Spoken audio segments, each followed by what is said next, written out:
laws, and that's why they don't drain well. No engineer ever did that. That was a bulldozer and a real estate speculator. The St. Abbot Kinney made a lot of money in real estate, as did a lot of other people in Southern California. So when I first got here in the 70s, the canal walls, a bunch of them had already been filled in, and the remaining canal walls were falling in, and the city officially closed the public sidewalks to the public. So you could still get there, but you were now warned that the city was warning you not to, and therefore would not be liable if you fell in the 3-foot deep canal. And the canals at that time were mostly, the residents were mostly renters in the small old houses. And then in 1972, the Coastal Act came into being thanks to the people of California. And by that time, the freeways had been around long enough, and the boom we are still dealing with today was beginning. So the people who owned the property in the canals wanted them fixed up. And I'm trying to remember the date they actually closed the sidewalks. I think it's before I moved here. But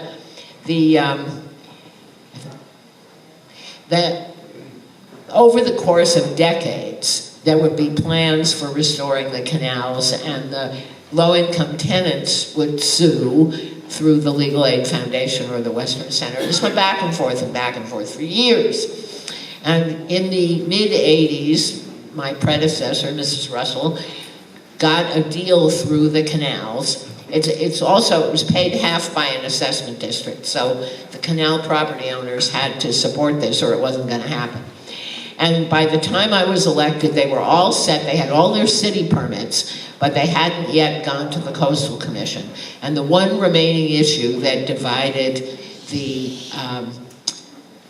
people who were worried about property values from the people who wanted to retain Venice funk was, will the walls be vertical or will the walls slope in the canals? Classic Venice. Yeah. Absolutely. Well, we had the same thing happen with Oceanfront Walk later, but I already knew from the canals experience. So in the campaign, in my first campaign, this canal plan was one of the issues. And the majority of people in the canals were more interested in property values, and they wanted vertical walls. So 2 or 3 months into my tenure, Jim Beckhardt, who most of you know, said to me, we can't put it off any longer, Ruth, you're going to have to meet with the canal people. So I couldn't speak then. I took my little portable amplifier and mic with me, and we had a meeting at Penmar Park. And I'm sure there weren't more than 70 people there, but it felt like thousands. And they were all mad. And they explained to me over and over again that I represented them and I had to support vertical walls. I had taken the precaution before the meeting of calling my friend Pam Emerson, who was on the staff at the Coastal Commission, and saying, explain me what I need to know about the canals. And she said, ever coming right to the point, you can't get a permit for vertical walls. And she explained to me why. And so I said to the people, we're not going to send in an application with vertical walls because we won't get a permit. We need to fix it. And we went back and forth. It was a horrible evening. Went back and forth and back and forth. The punchline of which was, I said to them, look, I understand that we're not agreeing here. You've made that very clear. But you can't tell me you're surprised at my position. Part of the reason for sloping walls is that the spaces between the bricks and the weeds provide food for the California least tern, which is an endangered species of bird that nests on Venice Beach. So it's believe it or not, the canals are a federally designated wetland. So you can't get a permit, you just can't. But I finally said to them, look, I understand we disagree. But you can't tell me you're surprised. This is why none of you voted for me. And there was a gasp around the room.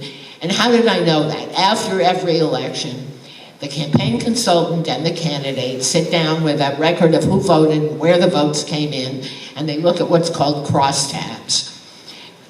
Did you get your votes in the canals? Did you get your votes on the peninsula? Did you get your votes in North Beach? And you can tell all of that stuff. But the civilians don't know any of that because who needs it? I mean, you've got other things to do with your life. So this was so the upshot of this was that they went away mad, I went away mad, and I said, but we could solve this problem. Can't you get some people from the canals to come sit down with me and let's work out a solution so we can get the canals restored? They absolutely refused to talk to me for over 2 years. Nobody would speak to me. But the thing is, but then 2 years later, the new president of the Canals Association called me up and said, can we talk? And I said, where have you been all my life? And he came in and I explained the problem.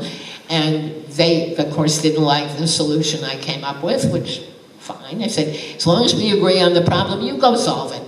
So they went out and found something else. They came back and said, this is what we want. I said, good. Engineering put the permit together, and we got a unanimous vote. And the next election, they all voted for it.